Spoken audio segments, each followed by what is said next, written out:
نوې معلومات دې هغه سره شیر کوم، خو دا چې پکې راغله ما دا چې پکې کوم وسکم او تاسو راته ووایئ چې کم کسان چې دي هغه د څه شوقیان دي. دا معلومات دا دي کم کسان چې بهر ملک ته ځي. تاسو به کتلی چې بهر ملک ته ځي نو د هغو لپاره نوي قانونونه جوړېږي. نو دا قانون چې دی دا زوړ دی، خو د نن نه چې دی عمل پوه شو. اوس چې زه را ویډیو جوړوم نو په دې باندې چې دی اوس کار شروع شو. اوس چې تاسو ځئ نو تاسو ته به دغه مشکله چې دا به تاسو ته جوړېږي. نو د اوس نه چې دی ځان تیار کړئ. معلومات دا دي تاسو به اورېدلي چې سافټ سرټیفیکیٹ د هغې په باره کې موږ ډېرې ویډیوګانې چې دي دا کړي دي. نو د نن نه هغه قانون چې دی دا لاګو شو، لکه په تاسو ولګېدلو تاسو چې اوس ایرپورټ ته ځئ نو تاسو نه چې دی د سافټ سرټیفیکیټ چې دی د دې مننه تپوس کېږي.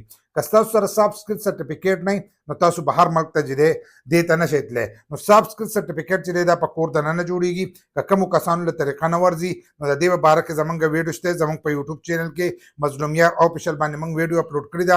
هغه ویډیو ګورو، په هغه طریقه باندې چې دی تاسو ځان له په کور دننه سافټ سرټیفیکیټ چې دی دا جوړولی شئ. که سرټیفیکیټ یې جوړ نه کړو نو تاسو بهر ملک ته نه شئ تللی. ستاسو پروټیکټر چې دی دا نه کېږي. د هغې نه مخکې به دغه سرټیفیکیټ لازمي او هر یو کس چې دی دا به جوړی او دغه ټریننګ چې دی دا به هغه حاصلی.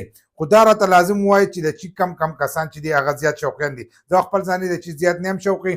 اوس به دې ټایم کې دا چې راغی او دا معلوماتو ما د دې سره دغه شیر کړم او دا چې دی دا به ورسره ومسکم. نو دا راته لازم ووایي چې کم کسان د دې شوقیان دي.